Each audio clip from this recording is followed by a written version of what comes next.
Mesdames, Messieurs, on fait le temps avec les gens que tu connais. Je m'appelle Jacques, je connais handicapé, tu es dans ta droite. Là, je présente Philippe Robert, les conférenciers. À toi, Philippe. Bonjour, est-ce que vous m'entendez bien?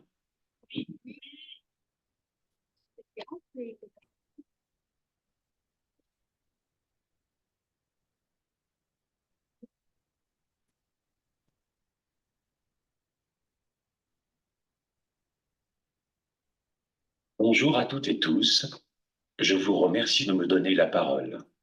Vous n'entendrez pas ma propre voix, puisque je n'en ai jamais eu, mais une voix numérique que j'ai de domestiquer. J'ai choisi de vous parler de mon expérience dans ma scolarité à l'ERE à Toulouse-Lautrec et ce que j'en tire quant à mes positionnements actuels et futurs. Mais aujourd'hui, nous sommes sollicités à faire du pas de côté. Je ne vais pas m'en priver. Et je vais commencer par vous dire que je ne vais vous parler de l'ERE à Toulouse-Lautrec qu'en creux, comme un fantôme qui ne hante pas assez, à mon goût, nos nuits. Certes, ce fantôme a émergé récemment sur TF1 dans la série Lycée Toulouse-Lautrec. Certains d'entre vous l'ont peut-être visionné. Mais surtout, c'est un fantôme bien vivant qui célébrera bientôt ses 50 ans. Cet établissement s'est ouvert en 1980 sous forme d'un EREA, établissement régional d'enseignement adapté. La particularité de cet établissement, c'est d'accueillir des élèves valides au sein d'une majorité d'élèves en situation de handicap. Certains disent que c'est l'inclusion à l'envers.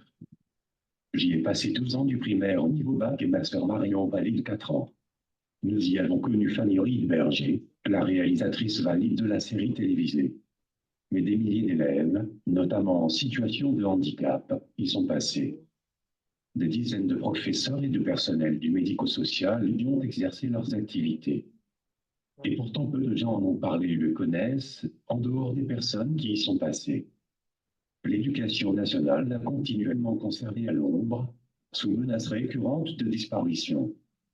Mais le monde du handicap l'a tout autant ignoré. Le CA de l'association Paralysie cérébrale France vient tout juste de le visiter, alors que la paralysie cérébrale a historiquement concerné beaucoup d'élèves. C'est au fond de ce silence dont je vais vous parler aujourd'hui. C'est pourquoi je vous disais au tout début que j'allais vous parler de cette aventure en creux et pas en plein. Pourquoi ce silence de 50 ans? Tout ceci m'a inspiré peu à peu des réflexions que je voudrais vous livrer aujourd'hui. Mais en ces débuts d'intervention, je tiens à vous partager le poème de Jacques Prévert, intitulé Le Cancre, car il symbolise en quelque sorte mon parcours et mes projets. Il dit non avec la tête, mais il dit oui avec le cœur, il dit oui à ceux qu'il aime, il dit non au professeur, il est debout, on le questionne, et tous les problèmes sont posés. Soudain, le fou rire le prend, et il efface tous les chiffres et les mots, les dates et les noms, les phrases et les pièges. Et malgré les menaces du maître, sous les huées des enfants prodiges, avec les craies de toutes les couleurs, sur le tableau noir du malheur, il dessine le visage du bonheur. Écoutez bien, et malgré les menaces du maître, sous les huées des enfants prodiges, avec les craies de toutes les couleurs, sur le tableau noir du malheur, il dessine le visage du bonheur. Tout est dit, mais je vais vous expliciter quand même ma pensée. Le voile d'ombre d'ignorance porté sur l'expérience de ceux qui ont vécu l'aventure Toulouse-Lautrec est un voile volontairement maintenu par certains, comme l'éducation nationale et les associations de personnes en situation de handicap, mais aussi, peut-être par omission, par tous les organismes de recherche qui ont pourtant traité de l'école inclusive pendant cette période. Trouvez-moi un livre traitant de l'école inclusive qui évoque sérieusement cette expérience. Je ne suis pas ici pour dénoncer mais pour dévoiler, car sans doute d'autres expériences sont aussi passées en dehors des radars. Ce qui m'intéresse, c'est pourquoi la connaissance n'avance que par reconnaissance de son ignorance. Vous connaissez l'histoire de la personne qui cherche ses clés sous un lampadaire éclairé et à qui on demande pourquoi elle cherche à cet endroit et qui répond parce que là, c'est éclairé. Mon hypothèse, c'est que depuis 50 ans, la clé est dans l'ombre. Nous avons développé au cours de ces 50 dernières années, sous prétexte louable de protection, et peut-être pour des raisons moins louables, un régime général, sociétal, d'assignation. Bien sûr, il a des origines historiques et il peut être perçu comme un progrès. Pour comprendre ce terme assignation, il suffit de penser à assignation à résidence. C'est en fait un système limitant a priori la liberté et le pouvoir d'agir d'un individu ou d'une catégorie d'individus. C'est une façon de lui imposer une place et un rôle, a priori limité et limitant dans la société. Bien sûr, cet ordre social doit être soutenu, consolidé par un ordre juridique et administratif. Il peut y avoir des contreparties, des compensations, comme on dit. Tous ceux qui ont dû déposer un dossier, la MDPH, savent ce que cela veut dire. Il faut bien sûr développer tous ces points, et de nombreuses analyses critiques de ce système existent. Mais c'est là que le temps réapparaît, car ces analyses me semblent passer à côté de l'essentiel, des enjeux et des forces en jeu. Je voudrais illustrer ce propos par quelques exemples tirés de mon expérience et plus ou moins récents. Je ne voudrais pas avoir son existence, c'est ce qu'une personne a immédiatement répondu quand mon accompagnateur Noël lui a présenté mon livre Rage d'exister. J'ai signé un jour une tribune avec quelques amis pour répondre à une personne qui justifiait de son droit à décider de sa mort, du fait de son risque de dépendance en vieillissant. La perte d'autonomie, pour moi, c'est la fin de la vie, disait-elle. Je ne juge pas ses propos et ses attitudes, que je comprends. Ils expriment des émotions très humaines, de peur et de honte. Mais ce rejet des conditions de notre existence est la pire des relégations, car il rapporte notre existence à ces conditions et nous projette dans une extériorité inhumaine. Mon existence n'est pas enviable. Mieux vaut faire envie que pitié, dit l'adage. Quel dilemme. Si on ne peut faire envie, il faut se satisfaire de la pitié et de tous ses avatars, notamment de la condescendance bienveillante. Toute personne en situation de handicap, quel que soit ce handicap, visible ou non, connaît cette épuisante injonction d'être soi et de croire en soi, malgré l'opinion dévalorisante des autres. C'est une charge psychique énorme. Elle nous pousse aux limites et nous détruit souvent sous la forme de la dépression profonde et durable ou de l'enfermement obsessionnel dans un nombrilisme angoissé. Elle rend difficile, ou même impossible, inaudible, la construction et l'expression de notre joie de vivre. J'ai vécu plusieurs moments forts avant d'écrire mon livre Rage d'exister, paru en 2018. En décembre 2013 notamment, j'ai été invité à m'exprimer par le professeur Emmanuel Hirsch dans un colloque.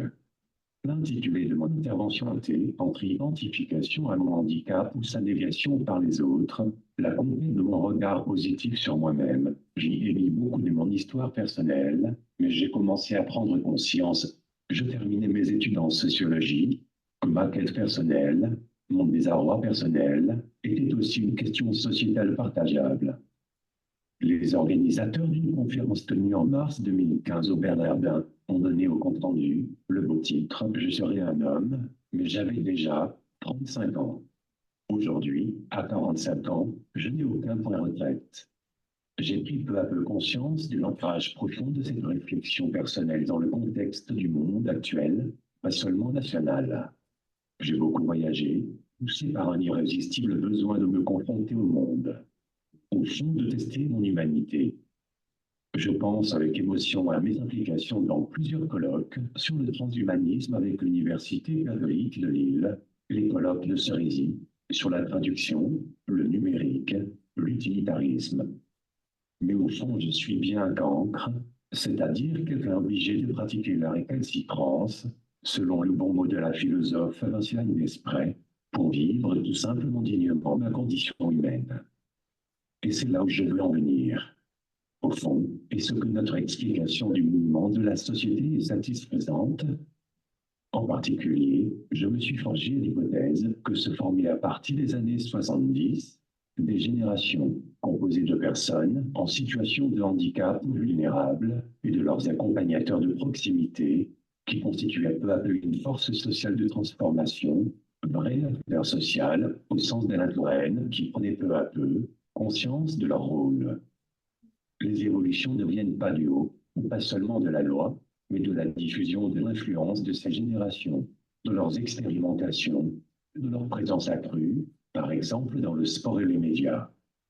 Ces dernières années, j'ai été très sensible à l'apparition, à des heures de grande écoute, avec un bon niveau d'audience, des séries où des personnes en situation de handicap jouaient les premiers rôles. Si ton vestiaire est Papodin sur France 2, Lycée Toulouse-Lautrec sur TF1. En regardant de près, on s'aperçoit que ces émissions sont tirées d'expériences profondes et durables sur plusieurs décennies. Exemple, Papotin, issu de turbulences. Peu à peu se mettait donc en place la figure de la personne en situation de handicap juste l'angle de ses capacités, ses objets d'intérêt propre, plutôt que pour ses incapacités, ses manques. Avec son corollaire, ne plus agir pour, mais par et avec. Ce changement de vision anthropologique est un changement de paradigme fondamental. Je l'ai exprimé à ma façon en parlant de bricoleur de génie de la vie, pour bien signifier qu'il fallait intégrer alors dans cette vision tous les types de situations de handicap, et pas seulement ceux ayant des capacités physiques ou intellectuelles particulières. Ni victimes, ni héros, tout acteurs et auteurs de nos vies. Certains mettent l'accent sur le droit, l'État, et il ne faut rien négliger. Mais je fais une autre hypothèse.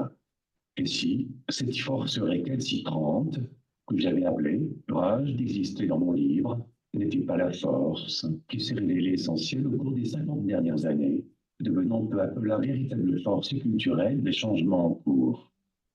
En fait, nous les personnes en situation de handicap, récalcitrante système d'assignation en place, nous sommes devenus les acteurs culturels du changement en trouvant des alliés, non pas au pouvoir, mais dans la société, dans certaines institutions, peut-être pas toujours dans celles se réclamant du handicap.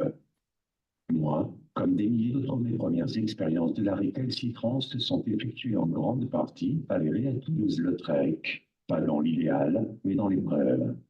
Aussi, vous comprendrez que je sois choqué, comme beaucoup d'autres, que cette expérience soit ignorée, inexistante pour beaucoup, gommée comme d'autres. Il faut bien comprendre que la résilience n'est pas affaire d'intention, mais d'action en situation. J'espère vous avoir bien suggéré que derrière ce gommage de certaines expériences se jouent des enjeux plus sournois, de disparition tout court de nos capacités à changer le monde. C'est une façon de nier notre présence active et autrice. Les questions sont bien sûr ouvertes, mais il faut qu'elles soient exprimées. Nous ne réclamons pas la parole, nous l'avons prise. Poursuivons. Cela nous crée de nouvelles responsabilités sur la société tout entière. C'est au fond le sujet qui m'a opposé à Jérémy Bourras et qui a conduit à mon éviction du CNCPH. Dans mon esprit, cela doit nous conduire à revisiter en permanence ce que nous appelons la connaissance expérientielle, en reconnaissant son rôle et ses limites. Mais c'est un autre débat. Et je le continuerai bientôt au sein d'un comité d'éthique supporté par l'Espace Éthique Île-de-France et surtout dans le colloque que je prépare pour 2025. J'espère le poursuivre avec cap droit. Pour conclure mon exposé d'aujourd'hui et pour expliquer mes références à l'expérience de l'ERI à Toulouse-Lautrec, je dirais qu'examiner notre ignorance vaut souvent mieux que croire à la certitude de nos connaissances. Ce qui compte n'est pas toujours sous la lumière de la connaissance, mais dans l'ombre de l'ignorance. Merci de votre écoute.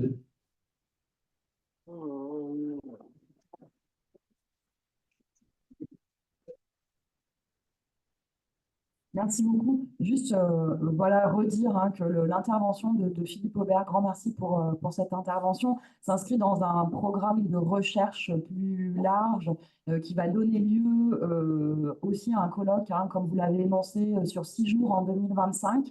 Vous l'avez compris, cette expérience d'école inclusive a été très peu documentée.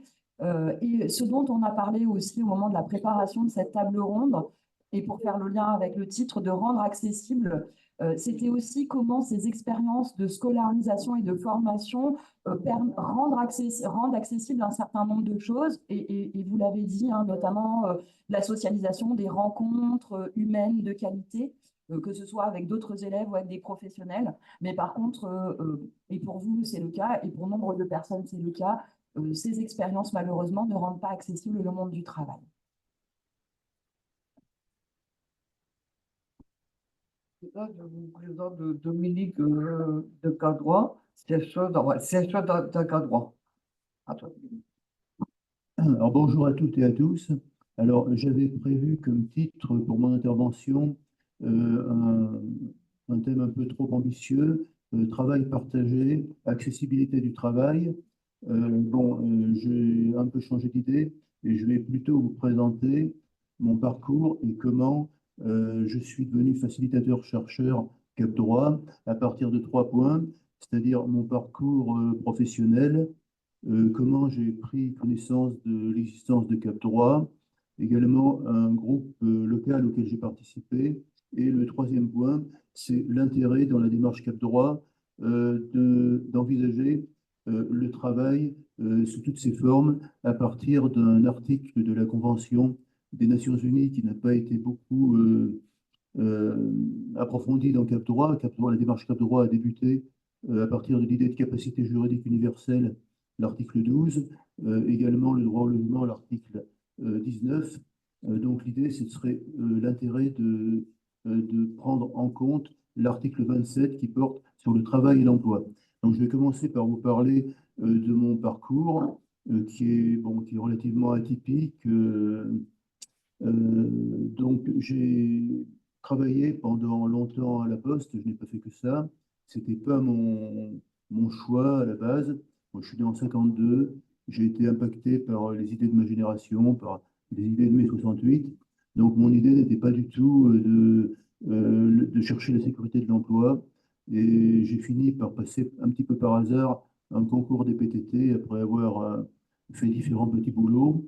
Et donc, mon premier travail sérieux, c'était à la Poste.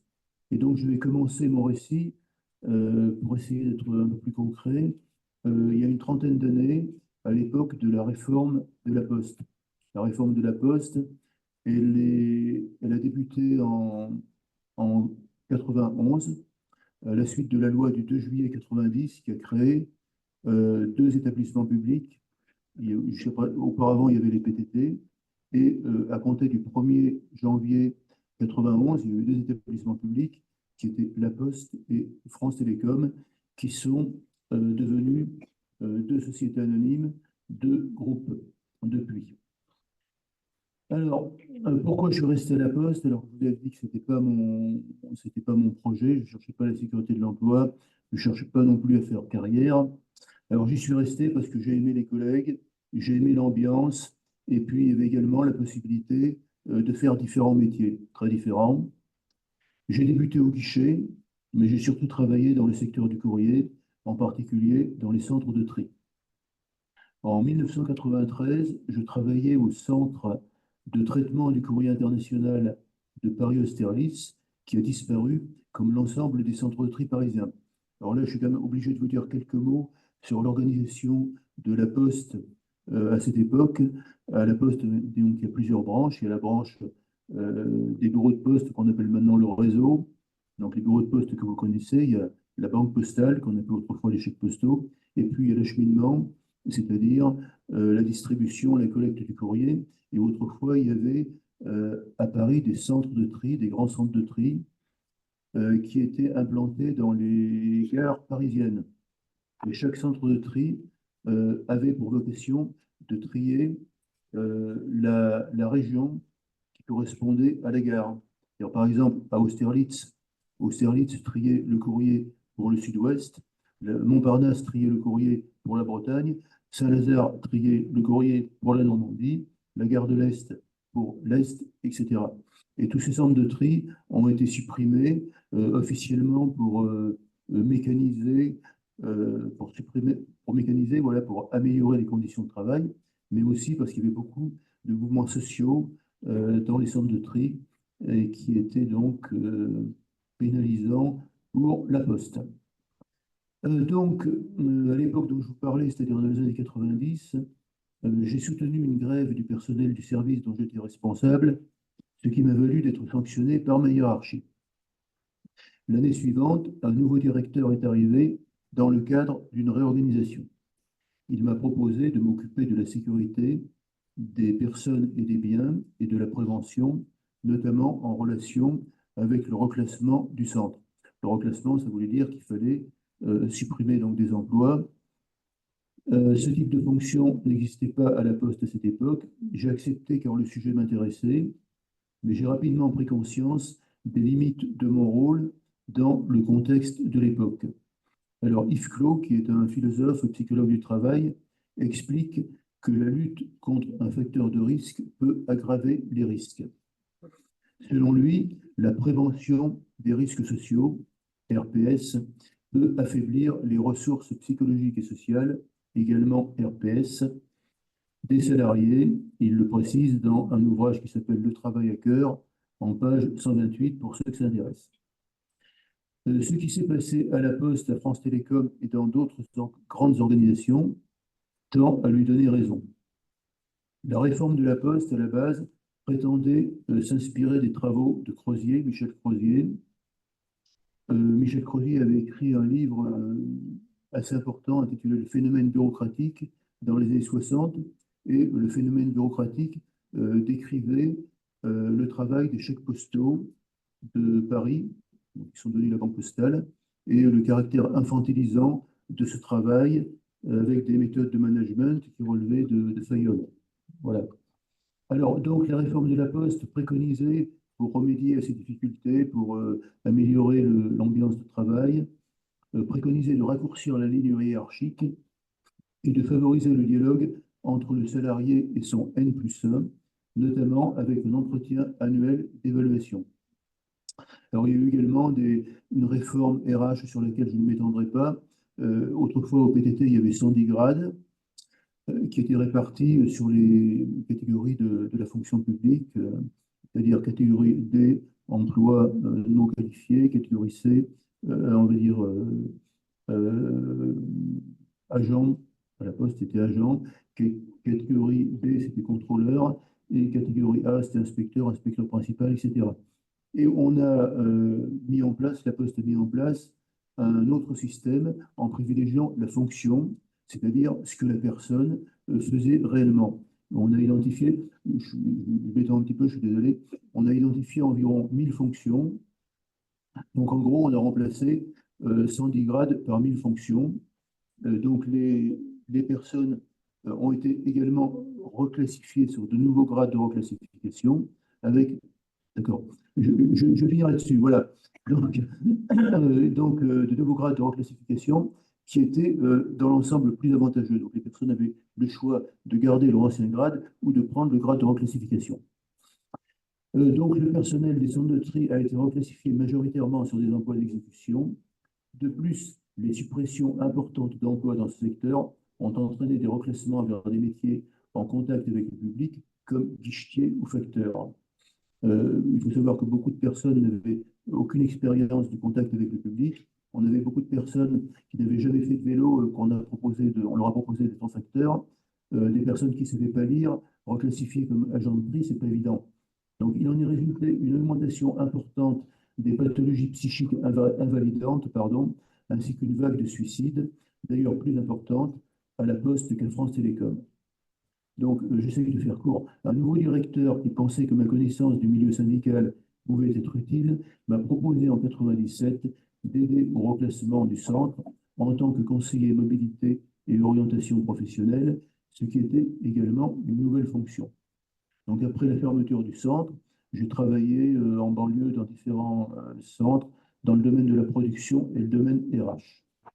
Mes divergences d'appréciation avec ma hiérarchie, jointes à différents problèmes personnels, ont contribué à une longue période de dépression, aggravée selon moi par un traitement psychotrope beaucoup trop lourd qui a débouché sur 3 ans en congé de longue maladie, suivi de ma retraite en 2016. Sur les conseils de mon psychiatre, j'ai fait une demande de protection, c'était une demande de curatelle renforcée, qui n'a fait qu'aggraver les choses en raison de relations catastrophiques avec mon mandataire judiciaire. Je suis aujourd'hui en meilleure forme psychique depuis l'arrêt des psychotropes, après avoir changé de médecin traitant. En effet, le psychiatre en question, d'après ce qu'il m'avait dit lui-même, il s'était aperçu qu'il était un petit peu dépassé comme psychiatre et il avait abandonné cette activité, ce qui fait que j'ai été amené à consulter quelqu'un d'autre dans un CMP. Donc, après cette période, j'ai envisagé de reprendre en 2018-2019 une formation qualifiante dans le domaine de l'orientation professionnelle, sujet qui me passionne et pour lequel j'estime avoir des compétences. La mandataire à laquelle j'ai fait allusion a tout fait pour s'opposer à mon projet, puisque de toute façon, j'étais, selon elle, incapable de travailler. C'est dans ce contexte que j'ai pris connaissance de la démarche Cap Droit à l'occasion d'une conférence donnée au CNAM en 2019 par Benoît Hérault avec le philosophe et psychanalyste Cynthia Fleury.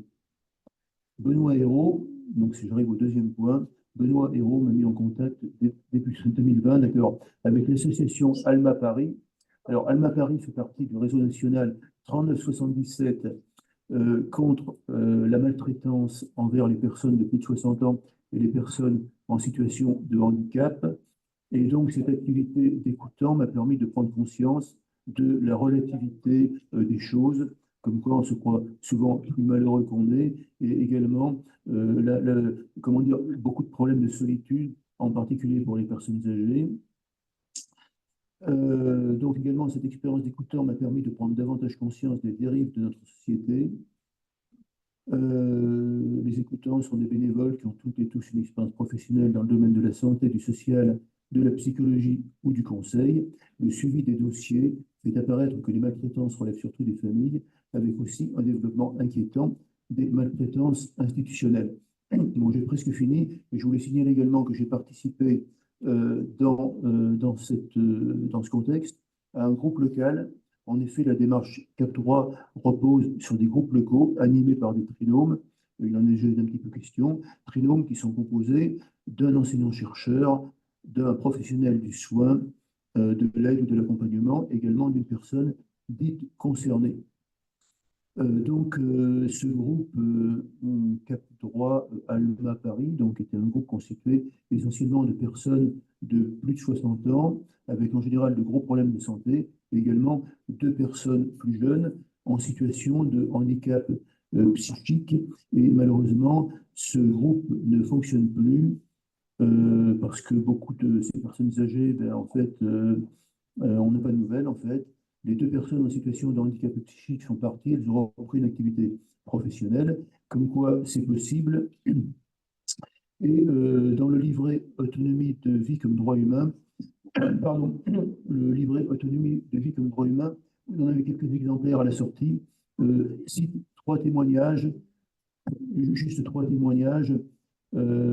L'institutionnalisation participe d'une dépossession de la subjectivité et peut conduire à des situations de maltraitance institutionnelle. Également, sur le problème des mesures de curatelle et de tutelle, il y a des avis divergents hein, sur ce sujet, mais voilà, il est dit dans ce livret que les mesures de tutelle et de curatelle peuvent avoir une emprise considérable sur la vie personnelle.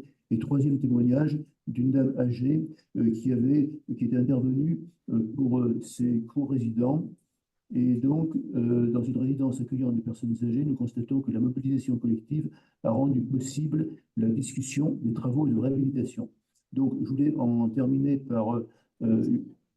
voilà, d'accord. Donc, le troisième point, c'est une suggestion. Moi, je suis un peu rêveur. Donc, Oscar Wilde avait dit que la société pardonne souvent aux criminels, mais pardonne jamais aux rêveurs. J'ai l'avantage d'être assez têtu.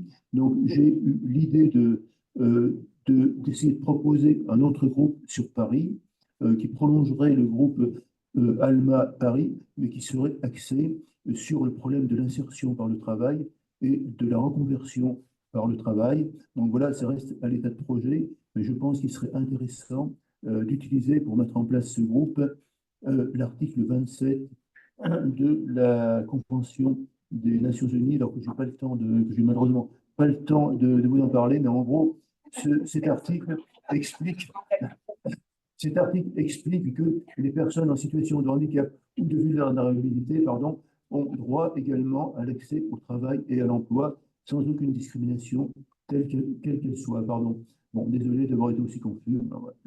C'était parfait.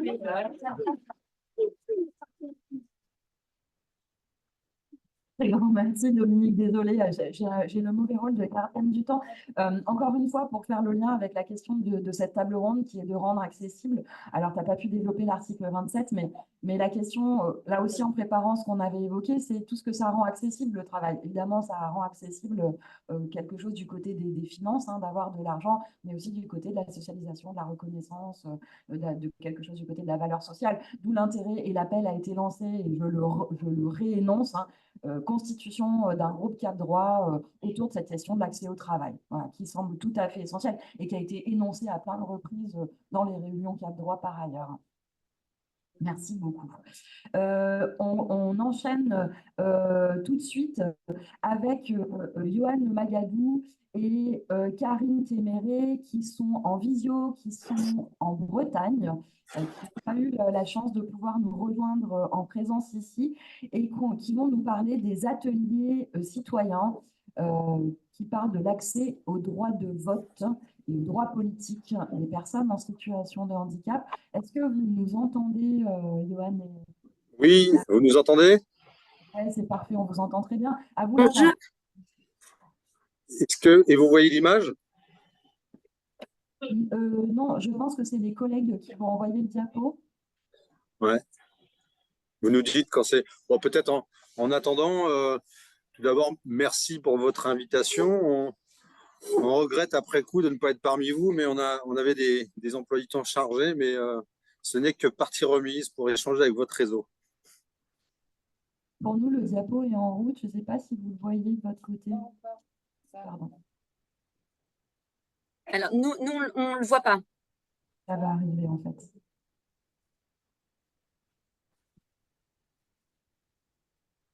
Super, Super. merci. Donc en fait, on se présente pour démarrer, et puis après on va suivre un petit peu le déroulé qu'on vous propose dans ce petit PowerPoint. Moi, c'est Johan Lemagadou, je suis coordinateur d'un service éducateur spécialisé au sein d'une maison d'accueil spécialisée en Bretagne à Dinan. Et donc, Karine Téméré, je suis également coordinatrice de service dans la même maison d'accueil spécialisée que Johan. Et la raison de notre présence aujourd'hui, c'est votre invitation tout d'abord au regard d'un dispositif que l'on a mis en place là, depuis 2019, qu'on a appelé, nous, les ateliers citoyens. Et puis, et donc, du coup, une méthode qui vise à développer à rendre accessible le droit de vote pour les personnes qui sont concernées, qu'on accompagne au quotidien. On va pouvoir passer à la seconde diapo, si vous le voulez. Alors, en fait, ouais, pour recontextualiser, hein, depuis le 23 mars 2019, les personnes en tutelle en France retrouvent le droit de vote.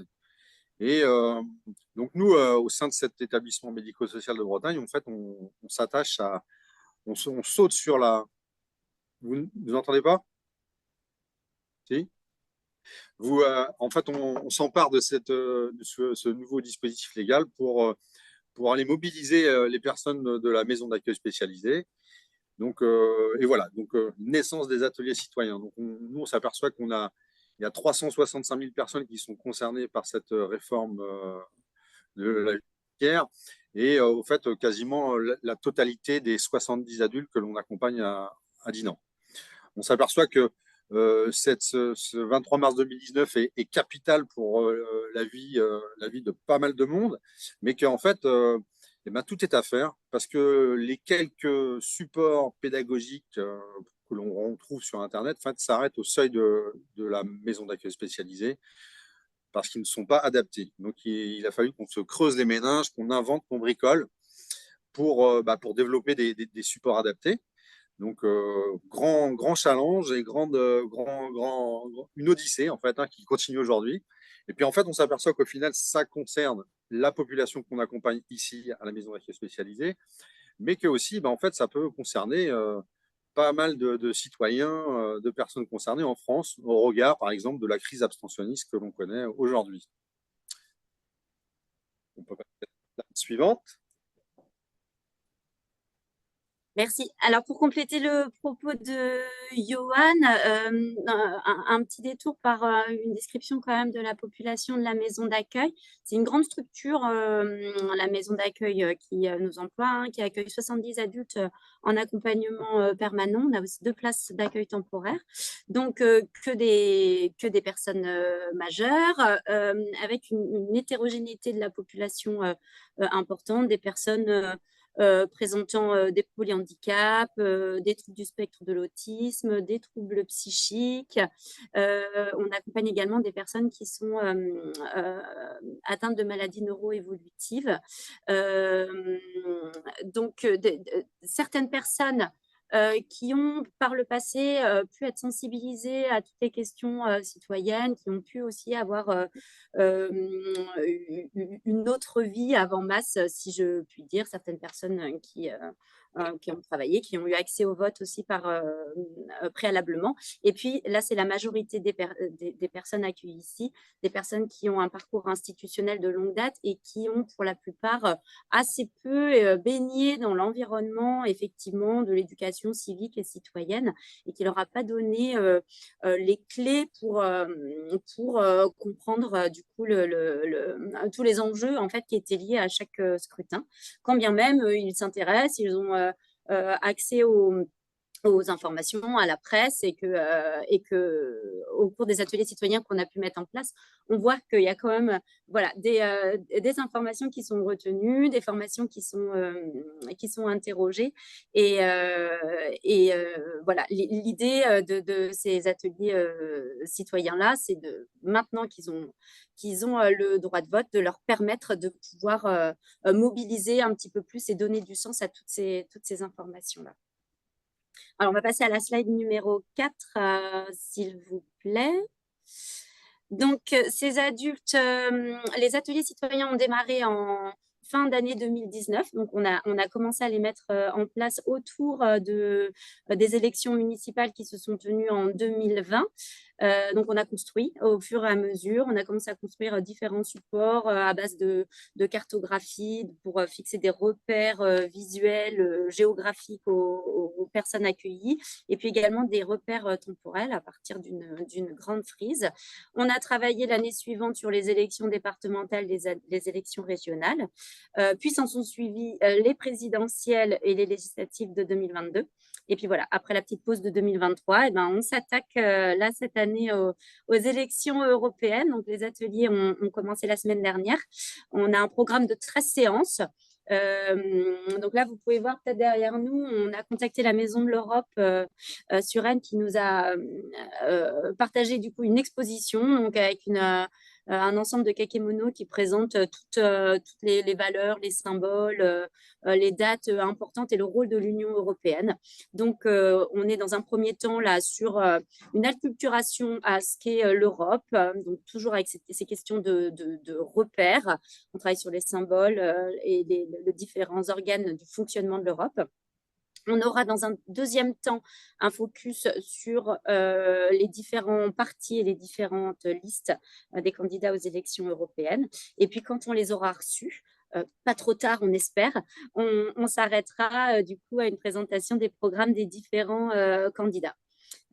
Donc, à chaque fois, on ponctuera les ateliers par un quiz, puisqu'en fait, par expérience, on a constaté qu'il fallait beaucoup de répétitions pour remobiliser les acquis d'une séance sur l'autre pour qu'il y ait vraiment un ancrage des informations. Une précision, une majorité de la population quand même accueillie à la masse n'a pas accès à la lecture. Et donc, effectivement, pour intégrer toutes les informations, ça peut demander beaucoup de temps de répétition pour pouvoir s'approprier tous ces éléments. On va pouvoir passer à la slide numéro 4. Donc, en fait, cette méthode-là, ce dispositif, les ateliers citoyens, il est très concret parce qu'en fait, il s'adresse aux adultes qu'on accompagne dans le quotidien. Mais c'est une révolution pour ces personnes-là. C'est une révolution aussi pour nous dans notre pratique professionnelle parce qu'en fait, il faut inventer des outils, il faut faire œuvre de pédagogie vers les familles, vers les tuteurs, vers les professionnels, enfin vers plein d'acteurs autour de nous. En tout cas, nous, ce qu'on a souhaité, c'est qu'on a souhaité axer notre approche sur 4 principes fondamentaux, puisque l'idée, c'est que cette idée d'inclusion, de cette démarche citoyenne, l'idée concrète, c'est de casser les murs et de se tourner vers les affaires de la cité, comme tout à chacun.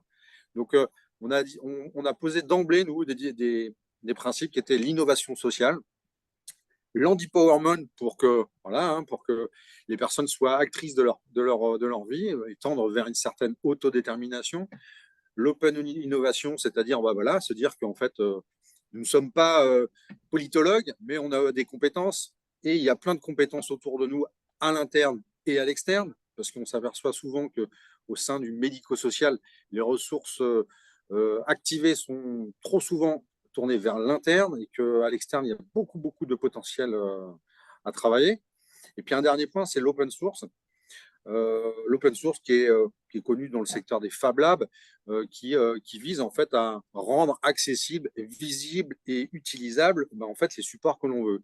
Donc nous, notre action autour des ateliers citoyens, en fait, on la développe au fur et à mesure, on a tout tracé, mais l'idée c'est que ça essaime et que ça soit communiqué dans nos villages, dans nos campagnes, dans les villes en Bretagne et bien au-delà. Donc c'est des éléments qui nous apparaissaient fondamentaux à reposer pour dire qu'en fait, on n'est pas centré sur la maison d'accueil spécialisée, mais qu'on est sur bien une question qui rassemble tous au sein de la cité.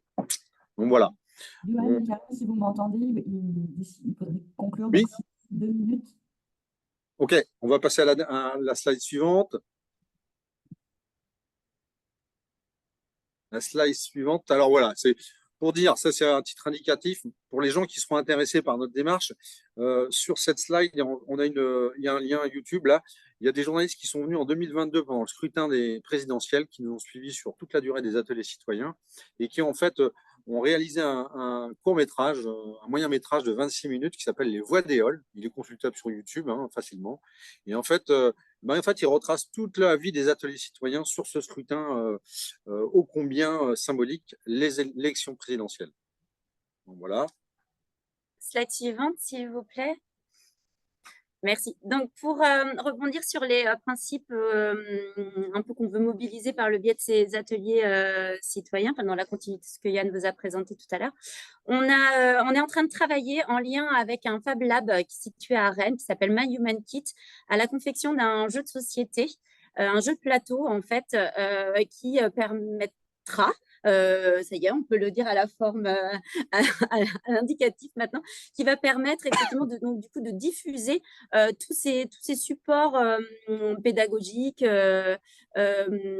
nécessaires à la compréhension des enjeux d'une élection municipale. Donc, on s'est basé sur le support des élections municipales pour ce prototype qu'on est en train de finaliser et qu'on a l'intention ensuite de développer pour qu'il puisse s'adapter aux différents scrutins. Et donc, l'idée, effectivement, c'est de pouvoir faire de ces enjeux électoraux des enjeux ludiques et qui puissent du coup s'adresser à tous, pas seulement les adultes en situation de handicap qui résident en maison d'accueil, mais aussi des personnes plus jeunes qui n'ont pas d'ailleurs pour certains encore le droit de vote, mais qui peuvent déjà s'intéresser à ces questions-là en vue de préparer leur futur droit de vote. Les personnes âgées aussi, qui vivent ou pas en établissement. Donc, on a participé dans ce cas-là à un Fab Lab en avril dernier. Merci. Je suis désolée, je vais devoir arrêter votre présentation. Est-ce qu'il y a un dernier message que vous voulez passer en 10 secondes? Ouais, en fait, ouais. on a des impacts clairement à l'interne au sein de la maison d'accueil spécialisée pour les résidents qu'on accompagne, c'est-à-dire sur l'expression de choix qui n'existait pas auparavant. Donc, ça dépasse bien l'enjeu du vote.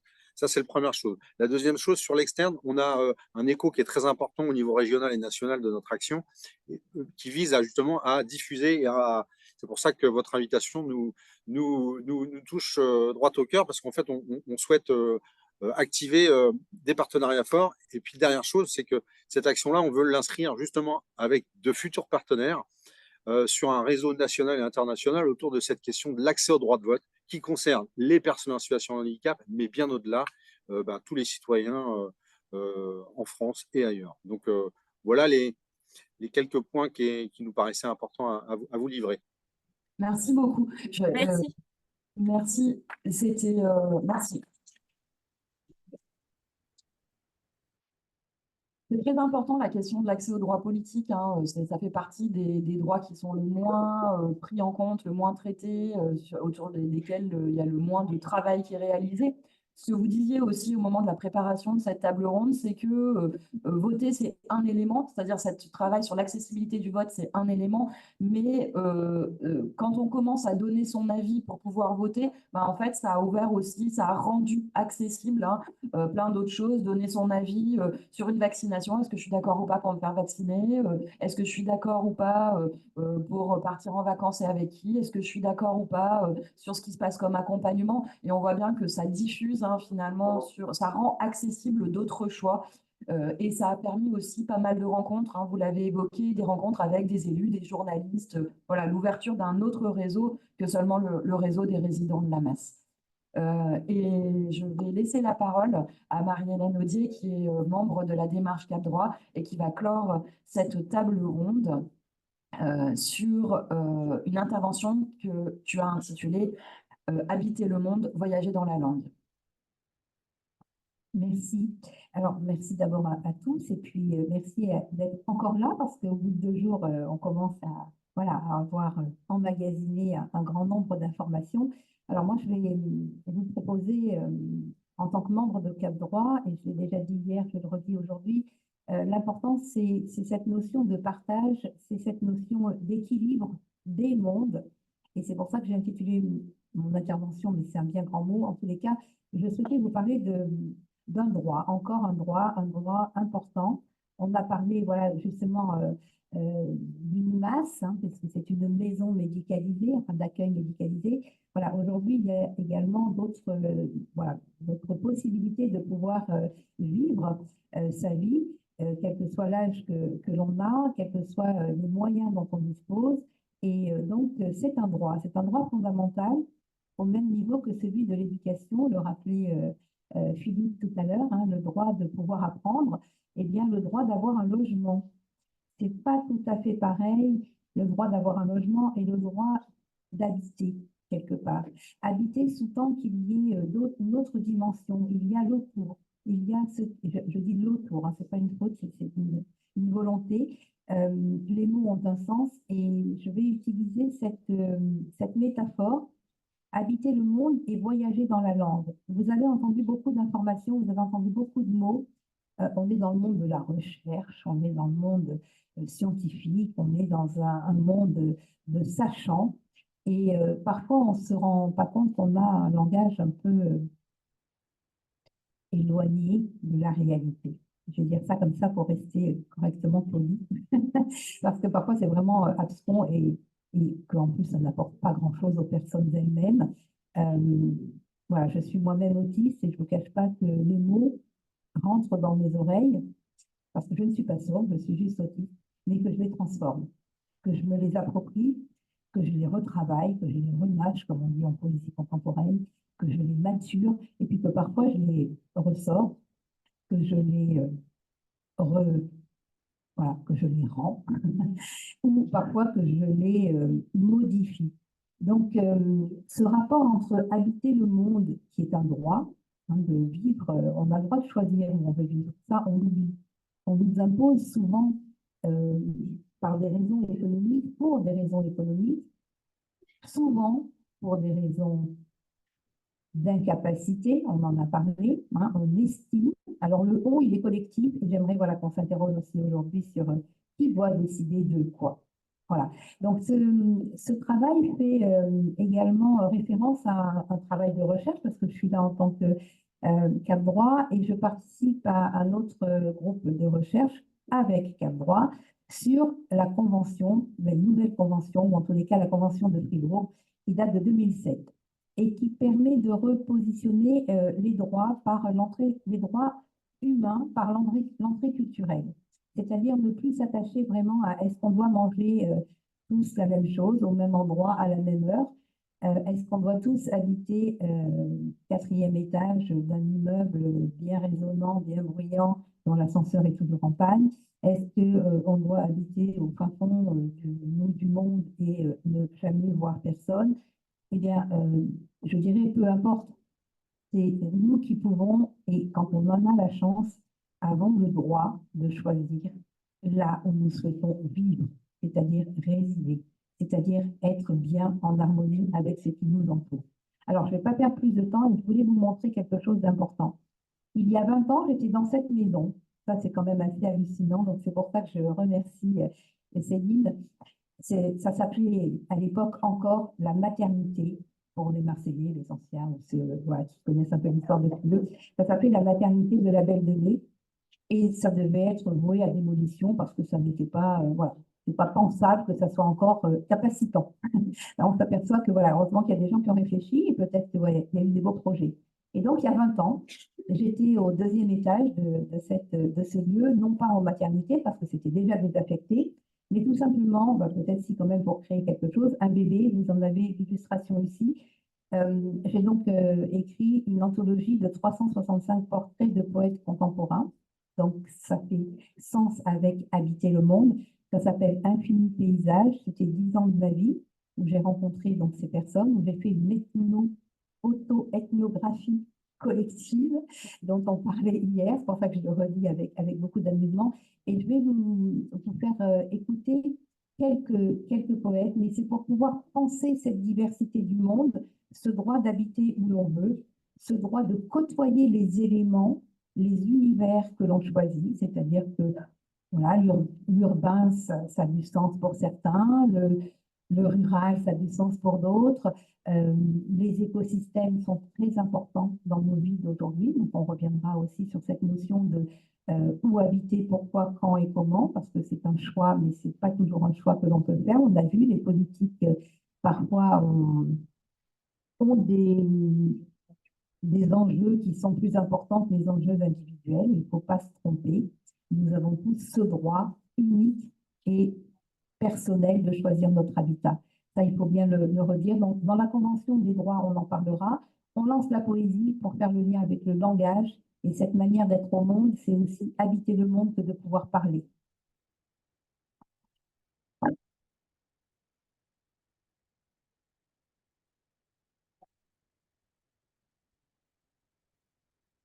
Je pense aux personnes merveilleuses de ma vie. Je pense à tous mes amis, tous mes inconnus innombrables. Je pense à Robert Desnos, dont les yeux étaient des perles. Je pense à Rimbaud, le jeune homme vert qui rougissait jusqu'aux oreilles. Je pense à Daubigné couché avec ses pistolets. Je pense aux personnes de merveille dans ma vie, mes frères loin, mes potes en allée, mais jamais rencontrés. Je pense au père de ma mère solitaire. Je pense sur la tête de mon père. Je pense à mes aïeux en rang l'oignon de sous la terre. Je pense à ma grand-mère sempiternelle qui avait le blues toujours dans sa vieille blouse. Je pense aux personnes qui me merveillent la vie d'hier à aujourd'hui et jusqu'au lendemain, la merveille de leur voix, de leurs rires et chagrins. Je pense à eux longtemps, je pense à eux très vite, je pense à elles aussi, je pense partout à lui. Je pense aux personnes dans ma vie merveilleusement, je pense merveilleusement aux personnes de ma vie, car je n'oublie personne, personne n'est pas même moi. Je pense à tout le monde. Rouge, sans réplique ni théâtre, rouge de pierre et de soleil mêlés. Je vous dirai que mon passé est rouge, brique de sang, de crépuscule, moins friable qu'il n'y paraît dans les ruines, avec ce frisson de poussière rouge sur la garde abandonnée de murs passés au rouge. Je vous dirai que ma mémoire est rouge, contre les rochers rouges et les herses rouillées aux quatre coins du labyrinthe, où le destin se change d'une commotion l'autre, astre rouge en archipel, en semaille. Je vous dirai que mon ombre est rouge. Entre les mains des forgerons qui fouillent la cendre rouge, battent aussi bien du démon que de l'ange, sans se soucier de ce qui reste au tranchant, ni du songe écarlate d'une vieille furie. Je vous dirai que mon âme est rouge, taillée dans le bois fossile d'une mine de bauxite, et qu'elle chante rouge, couvre les bruits meurtriers du monde, monte à l'assaut des grands sentiments qui sont dans le rouge. Se frotter à l'immensité. Pour écrire, je marche encore et toujours entre les herbes folles, les cailloux, les galets, les falaises, sans me demander où.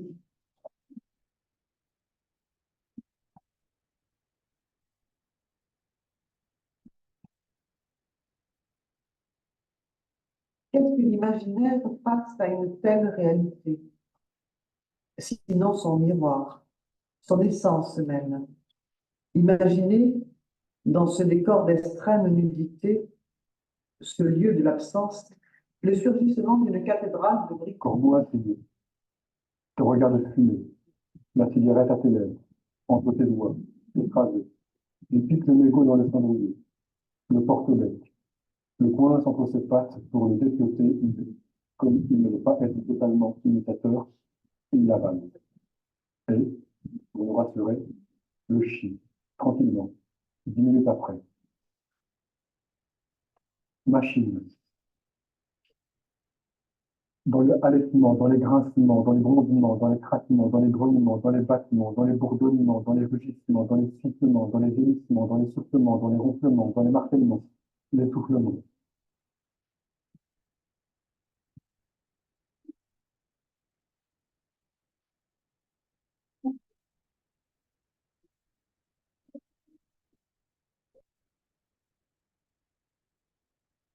Donc, je vous remercie d'avoir écouté la diversité des paysages. Vous avez pu voir qu'on pouvait aller marcher sur des falaises, dans Cassis d'ailleurs, pour ceux qui habitent pas très loin, c'est sympa. Qu'on pouvait voilà, se promener dans la bauxite, aux alentours voilà, de Saint-Maximin-la-Seine-Baume, je rappelle, un Locre, voilà. Qu'on peut également habiter à New York et qu'on peut voilà, avoir des paillettes dans les yeux. Pourquoi cette poésie vient interpeller et vous avez entendu des bruits, pardon, vous avez entendu des mouvements, vous avez entendu des souffles, vous avez entendu des rythmes. Ça, c'était pour vous rappeler que nous sommes des êtres humains et que nous sommes animés à la fois, évidemment, par nos mouvements internes, comme il a été dit tout à l'heure, et par l'externe. Et je remercie d'ailleurs les gens du MAS d'avoir parlé de l'interne et de l'externe. L'environnement, c'est ce qui va permettre à une personne de pouvoir à la fois se sentir sécurisée et en même temps de pouvoir s'exprimer. C'est important aujourd'hui, quand on parle des droits, de savoir à quoi ces droits correspondent. Donc, choisir l'endroit où on veut se coucher le soir, l'endroit où on veut retrouver les amis que l'on a, l'endroit où on veut travailler, c'est très important. Tout le monde ne peut pas travailler au même endroit, tout le monde ne peut pas dormir au même endroit, tout le monde ne peut pas raisonner de la même manière. Donc, c'est pour ça que j'ai voulu mêler dans ce sujet de la question des droits le droit au logement, le droit d'habiter, la dimension perceptive. Cette notion qu'on oublie en pensant tout le temps voilà, que la mondialisation nous oblige à, on n'est jamais obligé de, ça c'est Philippe qui le rappelait tout à l'heure, hein, la désobéissance est ce qui nous sauve, cher ami. On a travaillé tous les deux, et je le redis parce que c'est un vrai bonheur de travailler avec Philippe Aubert sur la notion de l'autonomie, à quel moment les gens voilà, peuvent décider. Donc le droit, c'est quelque chose qui va nous protéger, c'est quelque chose qui va nous permettre de pouvoir guider nos pas. Et je crois que c'est ça qui est important, c'est de savoir que le droit, c'est ce qui doit nous protéger, mais nous avons un droit de regard sur ce qu'on nous impose et sur la manière dont on nous oblige parfois à vivre. Donc, repensons ensemble, travaillons ensemble, cherchons ensemble, parce qu'il y a encore beaucoup de choses, comment dire, à inventer, en tous les cas. Et je ferai juste en remerciement et en clôture, cette dynamique qui est nécessaire, c'est le partage. Donc ici, vous avez un endroit de choix, un endroit de roi. Vous avez eu la bonne idée de venir. Voilà, je voulais juste dire que le Cap Droit, c'est ouvert à tout le monde et que tout le monde peut adhérer et devenir chercheur, co-chercheur. En tous les cas, les idées à plusieurs sont toujours meilleures que tout seul. Merci. Merci beaucoup. Je vais juste vous prendre une minute pour clore cette table ronde et puis vous laisser la parole si vous avez des questions. Quand on a préparé la table ronde, je voulais juste faire écho à quelque chose que tu as dit et que je trouvais très intéressant. C'est ce droit à la diversité du langage, comme à la fois comme manière d'habiter le monde et à la fois comme identité. Et c'est ça qui nous permet d'avoir des rencontres d'autres qui fonctionnent différemment de comment on fonctionne. Et voilà, donc j'avais envie de ressouligner ça. Peut-être ça fait écho au pluriversel dont on a entendu parler hier. On arrive au bout. Je voulais juste aussi remercier Jacques qui est le co-facilitateur de cette table ronde, et vous dire à quel point, dans la préparation de ce qui se passe aujourd'hui, il a été la vigilance absolue sur les questions d'accessibilité, et c'est grâce à lui que, voilà, donc merci beaucoup. Une question. Après, c'est fini. Et après, on mange. Peut-être vous n'avez même pas envie de poser des questions tellement vous avez faim. Pas de questions. Je propose qu'on passe à table et merci de... Ah non, un micro. Donc merci. Du coup, pour les gens en visio, on vous dit au revoir parce que les ateliers ne seront pas filmés cet après-midi. Merci d'avoir été là. Merci pour les intervenants, les intervenantes et tous les écrans noirs avec des gens derrière. C'était cool. Du coup, merci aussi. Là, on va manger au resto. J'ai des petits tickets pour ceux qui n'en ont pas. Et après, l'idée, c'est qu'il y a des ateliers, l'atelier photo-voix, l'atelier dérive urbaine, l'atelier bibliothèque vivante et l'atelier accès à la recherche clinique. Il y a déjà des personnes qui se sont préinscrites, mais vous pouvez encore le faire. L'idée, c'est qu'on parte manger. À 14h, on revient ici. Il y aura les intervenantes avec les facilitatrices et elles vous indiqueront, selon vos choix, où vous devez aller pour participer à l'atelier. C'est clair ce que je raconte? Ok. Et ensuite, on revient tous ensemble pour faire une petite conclue co-construction. Voilà. Bon appétit.